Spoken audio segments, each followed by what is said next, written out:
In this video, we're going to think about accuracy in chemistry. What is it? Why is it important? Why do we want it?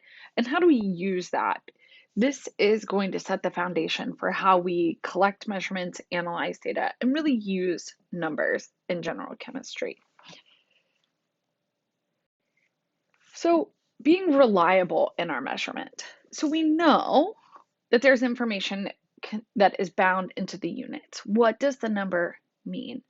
But in this case, we want to think about digital and analog devices.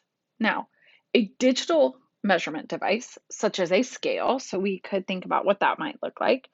You would have something that has a weighing device here, and here there's going to be some numbers. So we're going to say it's 1.112. And so that is a digital device. It gives you a numerical readout. An analog device might be something more like a thermometer. Or if you think about the scales that don't require numbers, but they allow you to move the blocks backwards and forwards. So in an analog device, you estimate the last digit. You round to some extent. You look and you say, oh, it looks like it's half. So a good analog device that we use is in fact our gas tanks. Most gas tanks have a valve or some type of a meter that is full and empty. And so if the arrow is here, you have a little bit over half a tank. Whereas for something else, it gives you a specific readout. So you estimate some for analog. For a digital device, the program estimates for you. So one of the things that's really important is how accurate our number is. So we're going to talk about significant digits or significant figures. These values tell you about how important the number is. It's also going to determine how many digits are in our final answers. So significant digits or significant figures, I tend to shorten that into sig figs. But in this case, we need to know what the rules are. So there are essentially 4 rules. All non-zero values are significant. These are the numbers 1, 2, 3, 4, 5, 6, 7, 8, and 9. This kind of makes sense. These are values. The real issue are the zeros. The question is, it matters where the zero is. So one of the things we want to think about is if we have the number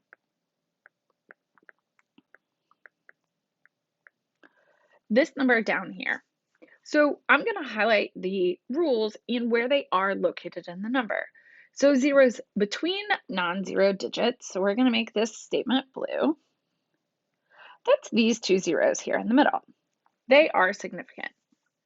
Leading zeros, we're going to highlight those in red. That would be these here in the front.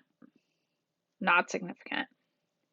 In green, we're going to have trailing zeros at the end of the number. And this does say provided there is a decimal point, so we have one. So these are the significant digits. The ones at the beginning, shown in red, not significant. The ones in the middle, shown in blue, significant. The ones in green are significant because there's a decimal point. So if we were to determine the total number of significant figures in this value, we would, and I will grab the color yellow. We're basically just going to box off the part that is significant. And so the number of significant digits is 1, 2, 3, 4, 5, 6, 7, 8. So there are 8 digits. There are 2, shown here in red, non-significant digits. Now, a couple of things to note about the decimal points. So this really comes into play with values that look like 1200 versus 1200 decimal point. The problem is that this is super ambiguous because is that saying the mass is 1200, period, like it's the end of a sentence, or is it telling you that it is significant? For things that I provide, you can always just ask and I'll tell you, is that a period, like the end of sentence, or a decimal point?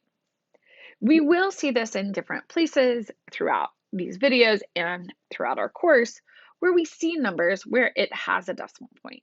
The decimal point tells you that these are significant, shown in the green box over here, shown in the red box, these are not significant. So it feels like it is the same number, but the amount of significant figures is quite different. So one of the things we're going to do is be able to count how many significant figures there are. So we want to ask ourselves, how many significant figures are in the following values? So for the first one, we just count them up. There are 5 values. Well, we'll just say 5 digits, 5 numbers, 5 SF, 5 sig figs. So for the next one, 102.01, it has 2 zeros. Both are interior. It also has 5 significant figures. So 0.0031 has 5 digits, but only the ones circled in green are significant. So this only has 2 sig figs. For the next one, these zeros are at the end. So we're going to call those trailing. So I'm going to, again, highlight in green. So all of these are also significant. So in this case, we have 6 significant figures.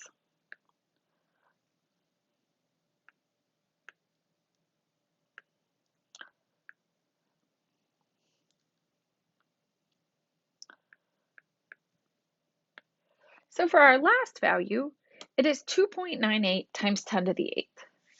So our exponent here doesn't change the amount of significant figures. So in this case, we just have 3 significant figures. As a reminder, the number of significant figures is all non-zero digits are significant. Zeros in the middle, significant. Zeros at the beginning, not significant. Zeros at the end, significant, but only in the case of a decimal point.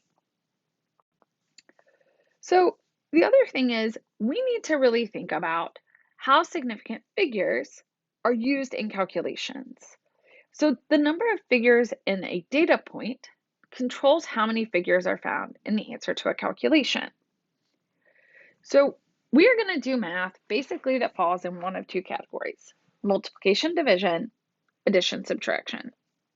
So multiplication and division, the result of this mathematical value contains the same number of significant figures as the measurement with the fewest significant figures.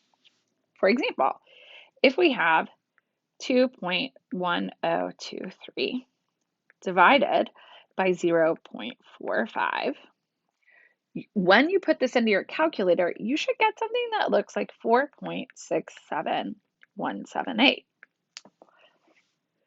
But the denominator of this fraction only has 2 significant figures, which means our answer can only have 2 significant figures.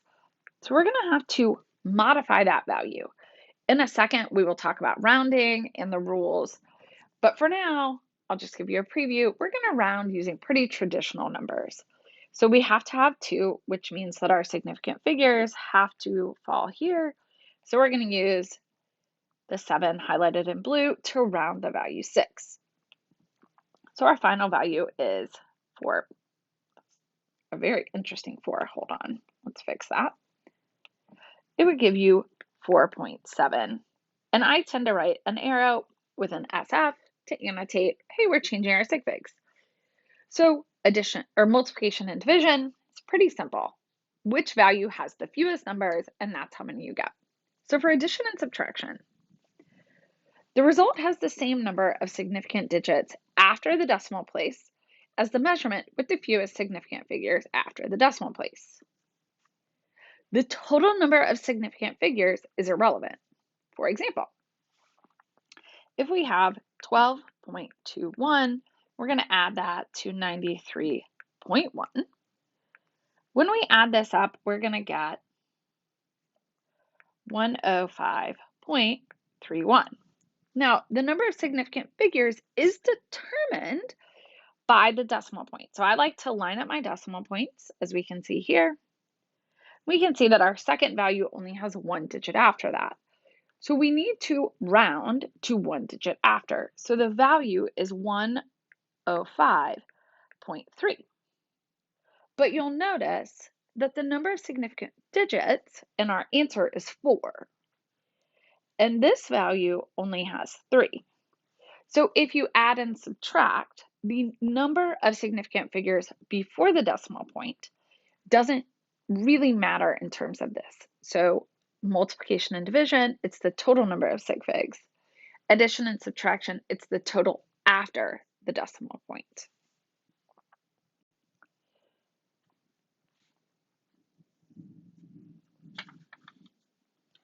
So when we think about using significant figures, why do we actually want to think about this? So significant figures are utilized in determining the precision and accuracy of measurement.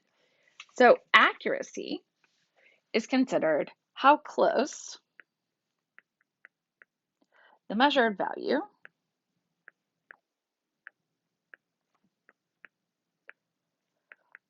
is to the known value.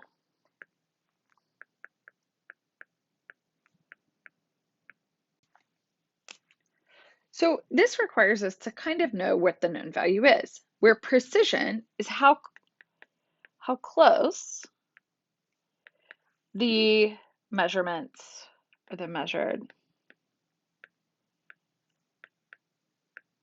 values are. If you measure something 3 times and you get roughly the same number every time, those values are quite precise. For example, if you look at these graphics on the right. So we can have precise values as shown in student B. They got roughly the same number every time. Now, it turns out that they weren't very accurate because the blue line of 10 is the value that they're supposed to get.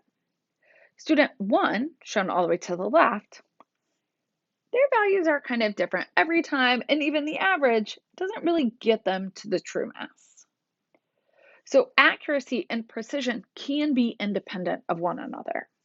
Student C does the measurement 4 times and gets roughly the same value 4 different times in a row. So the significant figures allow you to combine multiple data points and determine the accuracy. So some other things we want to remember. Rounding. We are going to use what I like to call the traditional rounding rules. 0 to 4 round down, 5 and 9 round up. It's important to note with rounding that we're only rounding one digit.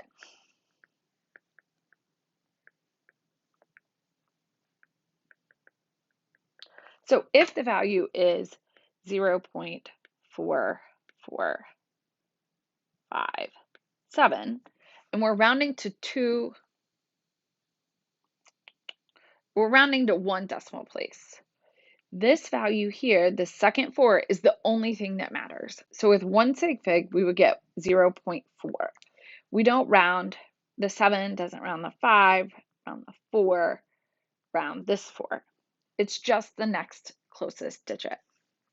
So with exponents, the rules for normal mathematic equations apply. When you add and subtract, the value with the least significant digits after the decimal point controls the answer.